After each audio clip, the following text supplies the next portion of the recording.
Again, another all points bulletin with Aubrey from Taking Back Texas. This time we are reviewing my favorite subject, the early vote result tapes. Texas Secretary of State Advisory 2019-23, Section 6, subsection 5B, states that the early vote result tapes must not be printed at the polling location at the close of early voting. They'll be produced later at central count. Later at central count is the exact wording. I believe it's deliberately vague, and the fact the early vote result tapes are never being produced doesn't seem to bother the Secretary of State at all. If you don't know what I mean by result tapes, these are the totals per candidate per polling location directly printed from the scanner. They have all of the total per candidate, how many votes this candidate got, how many votes that candidate got. Now, the reason that they don't want them printed for early voting is because they don't want the election day votes messed with. They don't want the people to hear that one person's pulling ahead and then they're going to go and vote for that person as opposed to who they'd actually vote for and affect the outcome of the election. That's a simple fix.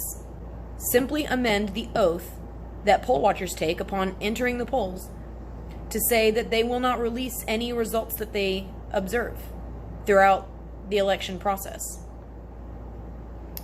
Another option is to have them sign an NDA and put a penalty, some sort of a fine or something if there's evidence that they do release those totals before the proper time on election day. The reason we need them produced, and not just produced later at central count, the reason we need them produced every day at the closing of early voting is because the machines can be easily manipulated to change the time, the date, and the time zone. I have evidence of that. I've posted multiple videos showing evidence of that. So just for example, if, say, a nefarious actor got into an early voting polling location and began scanning more ballots through the machines, or if there's a modem chip in one of the machines and it starts updating totals, when no one's present, that can be easily tracked if these result tapes are printed and signed by all present at the close of every early voting day.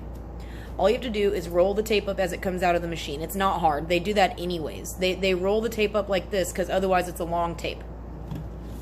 They roll it up like that and you can't see the results anyways.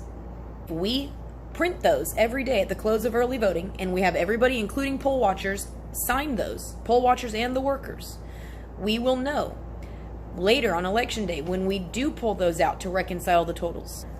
We'll know because we've printed them and we've initialed them. They haven't been recreated. The fact that they're never being produced, we're relying 100% on a digital aggregate of early voting totals by polling location. And we don't have any evidence that that's actually what was going on with those machines. Not with the totals. We need them printed every day at the close of early voting and initialed by everyone present. That's the only way. We cannot audit our elections properly without them.